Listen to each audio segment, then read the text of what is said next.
You're actually going through with this, Olivia said, her voice dripping with disdain as she leaned against my office doorframe. I looked up from my laptop, where I'd been finalizing the business plan I'd spent months perfecting. My sister stood there in her designer suit, every inch of her radiating the confidence that came from never having to fight for anything in her life. Why wouldn't I? I asked, trying to keep my voice steady. I've been working on this concept for over a year. The market research shows there's a huge demand for sustainable fashion rental services, especially in. Please, she cut me off with a dismissive wave. You really think you can pull this off? You've never even run a business before. My name is Sarah Mitchell, and at 28, I was about to launch my dream company, a revolutionary platform that would transform how people thought about fashion consumption. The idea had come to me during my years working in retail management, watching countless customers struggle with the balance between wanting to stay trendy and being environmentally conscious.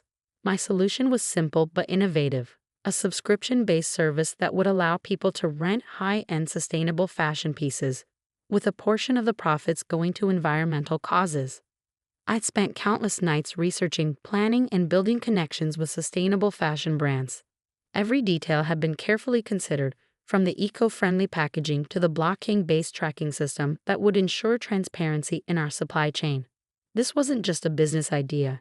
It was my passion, my way of making a real difference in an industry desperately needing change. But Olivia had always had a way of making my dreams seem small, insignificant. At 32, she was the successful one in our family, working as a marketing executive at a prestigious firm. She'd always done everything first, better, smoother. And she never let me forget it. I've done my homework, I replied, turning back to my laptop. The business plan is solid, the financial projections are conservative but promising, and I've already got interest from several investors. She walked into my office, picking up one of the sample sustainable fabric swatches from my desk. Oh really? And how much startup capital do you need? $250,000. I said, watching as her perfectly manicured fingers toyed with the fabric. I'm meeting with Mom and Dad this weekend to discuss their investment. That's when I saw it, the flash in her eyes, the slight curl of her lip. I should have recognized it for what it was, the look of a predator spotting prey. Well, good luck with that, she said, dropping the fabric back on my desk. I'm sure it'll be interesting. I didn't think much of her visit at the time. That was my first mistake. The family dinner that weekend started like any other, with Mom fussing over the table settings and Dad talking about his golf game. I'd spent hours preparing my presentation, making sure every detail was perfect. My hands trembled slightly as I pulled out my laptop. Before we start dinner, I began. I wanted to talk to you both about an investment opportunity. But before I could even open my presentation, Olivia cleared her throat. Actually, she said, setting down her wine glass with a deliberate click, I have something I'd like to discuss too. My stomach tightened as she pulled out her own laptop. I've been working on an exciting new venture, she announced, her voice carrying that confident tone she perfected over years of corporate presentations. A revolutionary platform in the sustainable fashion space. The world seemed to tilt on its axis as I watched her pull up a sleek presentation, complete with professional graphics and animations. My presentation suddenly felt amateur in comparison.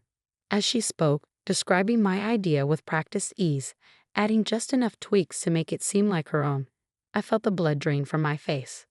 The market research shows huge potential, she was saying, using the exact phrases I'd shared with her in my office. And with my experience in marketing and business development, we could dominate this space within 2 years. Mom and Dad were enthralled, nodding along as she wove her spell. They'd always been impressed by her corporate success, her polished demeanor. When she finished, Dad was already reaching for his checkbook. This is impressive, Olivia, he said, beaming with pride. Very impressive. How much are you looking for? $500,000, she replied smoothly, to really do it right. Now that's thinking big, Mom added, shooting me a quick glance. Sarah, didn't you want to discuss something too? I sat there, frozen, as the magnitude of what had just happened sank in. My sister hadn't just stolen my idea. She'd taken my dream and sold it as her own, knowing she had the credentials and connections to make it more appealing to our parents. No, I managed to say, my voice barely a whisper. It's nothing. Later that night, as I was leaving, Olivia caught up with me in the driveway. Hey, no hard feelings, right? She said, her smile sharp in the darkness. Business is business. And let's be honest, I can execute this so much better than you ever could. Good luck competing, though. Her laugh echoed in my ears as I drove home, tears blurring my vision. But among the hurt and betrayal, something else was crystallizing: determination. If Olivia thought she could just steal my dream and get away with it, she was about to learn a very important lesson. I spent that night going through everything: all my research, my contacts, my plans. Olivia might have taken my basic idea, but she didn't have the depth of knowledge I'd accumulated over the past year. She didn't have the relationships I'd built with sustainable fashion brands, or the understanding of the complex supply chain issues involved. Most importantly, she didn't have my backup plan. You see, while developing my business concept, I discovered something crucial. The sustainable fashion industry had a significant authentication problem. Many brands claiming to be eco-friendly were actually greenwashing their products, using clever marketing to hide unsustainable practices. My original business plan had included a proprietary authentication system that would use blockchain technology to track and verify the sustainability claims of our partner brands. It was complex, technical, and I hadn't shared those details with Olivia during her office visit. She had the shell of my idea, but not its revolutionary core. The next morning, I called Marcus, my best friend from college who now worked in tech development. "Remember that authentication system we discussed?"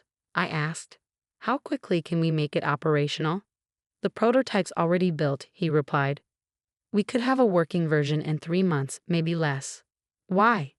I took a deep breath. "Because we're going to beat my sister at her own game." Over the next few weeks, I watched from a distance as Olivia threw our parents' money at launching her version of my business. She hired a flashy PR firm, rented expensive office space, and started making grand promises about revolutionizing sustainable fashion. Her company, which she named EcoChick, generated quite a buzz in the local business scene. Meanwhile, I worked quietly but steadily. I sold my car, emptied my savings, and took out a small business loan. It wasn't $500,000, but it was enough to start. Marcus and his team worked around the clock on the authentication system, while I focused on building real relationships with truly sustainable brands who understood the value of what we were creating. I named my company TrueThread: simple, honest, and direct. Everything Olivia wasn't. 3 months later, just as EcoChick was preparing for its grand launch, I made my move. I didn't do it with flashy PR or expensive parties. Instead, I published a detailed white paper revealing the extent of greenwashing in the fashion industry, along with our blockchain-based solution for authenticating truly sustainable products. The paper went viral in sustainability circles. Major fashion blogs picked it up, and suddenly TrueThread was being hailed as a potential game-changer in sustainable fashion. More importantly, several high-profile sustainable brands reached out, excited about the possibility of proving their eco-friendly credentials. Olivia's launch party was scheduled for the following week. I didn't attend, but I heard all about it from Mom, who called to tell me how impressive everything looked. The offices were beautiful, the champagne was flowing, and Olivia gave a passionate speech about revolutionizing sustainable fashion. What Olivia didn't know was that 3 of her biggest potential brand partners had already signed exclusive agreements with TrueThread. They'd been impressed by our authentication system and our genuine commitment to sustainability. More importantly, they'd been concerned about the lack of technical depth in EcoChick's approach. The first cracks in Olivia's facade appeared about 2 months after her launch. Without proper authentication measures, EcoChick had accidentally partnered with several brands that were later exposed for greenwashing. The scandal was minor, but it was enough to make other potential partners nervous. Meanwhile, TrueThread was growing steadily. Our authentication system was proving its worth, and our commitment to transparency was attracting both customers and partners. We weren't growing as fast as EcoChick, but we were building something sustainable in every sense of the word. I was in my office late one evening, reviewing partnership agreements, when my phone buzzed with a text from Mom. "Olivia's been drinking. She's very upset." "What did you do?" I didn't respond. I knew what was coming. The next morning, Olivia showed up at my office. Gone was the designer suit and the perfect makeup. She looked tired, desperate. "We need to talk," she said, her voice lacking its usual confidence. I gestured to the chair across from my desk. the same spot where, months ago, she had dismissed my dreams with a wave of her hand. "I'm listening," I said quietly, watching as my sister struggled to find the words that would salvage her failing business. And in that moment, I realized that sometimes the sweetest victory isn't in watching your enemies fall, but in knowing you succeeded despite them. Olivia sat across from me, fidgeting with her watch, a nervous habit I hadn't seen since we were kids. The morning light streaming through my office window highlighted the dark circles under her eyes, the slight tremor in her hands. This wasn't the polished sister who had smugly stolen my dreams. This was someone on the edge of desperation. "I need your help," she finally said, the words seeming to physically pain her. "EcoChick is in trouble." I leaned back in my chair, letting the silence stretch between us. Part of me wanted to savor this moment, to let her feel the full weight of her actions. But another part, the part that remembered building sandcastles with her at the beach and sharing secrets under blanket forts, ached at seeing her so broken. "What kind of trouble?" I asked, keeping my voice neutral. She ran a hand through her hair, a gesture so uncharacteristically vulnerable that it caught me off guard. "Everything's falling apart," she admitted. "The greenwashing scandal was just the beginning. We've lost 3 more brand partnerships this week. Our authentication process is a mess. We can't verify half the claims our partners make about their sustainability practices. And now," she paused, swallowing hard, "now there's a class action lawsuit brewing. Some customers are claiming we misled them about the environmental impact of our products." I felt my stomach tighten. A lawsuit could not only destroy EcoChick, but could damage the entire sustainable fashion movement we were trying to build. This was bigger than just Olivia's failure. It could hurt the very cause I dedicated myself to. "What about Mom and Dad's investment?" I asked, already dreading the answer. Olivia's eyes welled up. "Gone. All of it. $500,000. I've tried everything, Sarah. Hired consultants, brought in experts, but nothing works. We need your authentication system. We need TrueThread's credibility." The irony wasn't lost on me. The sister who had dismissed my capabilities, who had stolen my idea and claimed she could execute it better, was now asking for the very expertise she'd once mocked. "And what exactly are you proposing?" I asked, my voice steady despite the turmoil of emotions inside me. "A merger," she said quickly, as if getting the words out faster would make them more palatable. "EcoChick and TrueThread. Together we'd have the market presence and the technical backbone. You have the authentication system and the trust of the sustainable brands. We have the marketing reach and the customer base. It makes sense." I stood up and walked to the window, looking out at the city skyline. The same view I'd stared at countless nights while building TrueThread from scratch, without family support or connections. Just pure determination and belief in my vision. "It makes sense," I repeated softly, turning back to face her. "Just like it made sense for you to steal my idea and convince our parents to invest in you instead of me. Just like it made sense to laugh in my face and tell me I couldn't compete." Olivia flinched. "I was wrong," she whispered. "I was arrogant and cruel, and I was wrong about everything. You've built something amazing here, something real. I just took the surface idea and threw money at it, but you understood the depth of what was needed. You always did." Her admission hung in the air between us, heavy with years of rivalry and resentment. I sat back down, pulling up TrueThread's latest financial reports on my computer. "Do you know what these numbers mean, Olivia?" I asked, turning the screen toward her. "They show that TrueThread is now valued at over $5 million. We're profitable, growing, and most importantly, we're making a real difference in the industry. We've helped expose 3 major greenwashing operations and provided certification for dozens of genuinely sustainable brands." I let that sink in before continuing. "And do you know how we got here? By understanding that sustainability isn't just a marketing buzzword. It's a commitment that requires knowledge, transparency, and integrity." Olivia nodded, wiping away a tear. "I know that now, but it's not just about the money anymore, Sarah. If EcoChick goes down like this, it could damage consumer trust in sustainable fashion for years. Everything you've worked for, everything you believe in, it could all be tainted by association." She was right, and that was the most frustrating part. The sustainable fashion movement was still fragile, still fighting against decades of fast fashion dominance. A high-profile failure and lawsuit could set us back years. I pulled up another document on my computer, one I'd prepared months ago, almost as if I'd known this day would come. I'm not interested in a merger, I said firmly, watching her face fall. But I am willing to discuss an acquisition. Her head snapped up. An acquisition? TruthThread would absorb Ecochic's assets and customer base. We'd handle the transition of your existing partnerships to our authentication system. Most importantly, we'd implement proper sustainability verification for all products, which should help mitigate the lawsuit risks. I slid a paper across the desk to her. These are my terms. They're non-negotiable. Olivia picked up the document with trembling hands. As she read, her eyes widened. This would mean. You work for me, I finished. Not as an executive, but as a regular employee in our marketing department. You'd start at entry level and earn any promotions based on merit, not family connections. And you'd have to publicly acknowledge that TruthThread's authentication system was your sister's innovation that you initially borrowed. She stared at the paper for a long moment. And Mom and Dad's investment? I'll ensure they get partial recovery of their investment through shares in TruthThread. Not all of it. They made their choice when they backed you without even hearing my pitch. But enough to show that family still means something to me.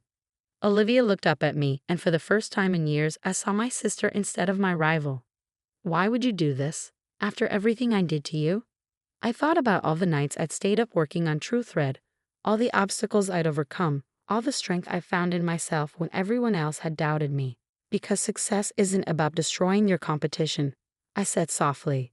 It's about staying true to your vision and your values, and my vision was always about making the fashion industry more sustainable, more transparent. This acquisition serves that goal. I paused, letting a small smile cross my face. Besides, watching you have to learn things the right way, from the ground up, might be satisfaction enough. A week later, we announced the acquisition.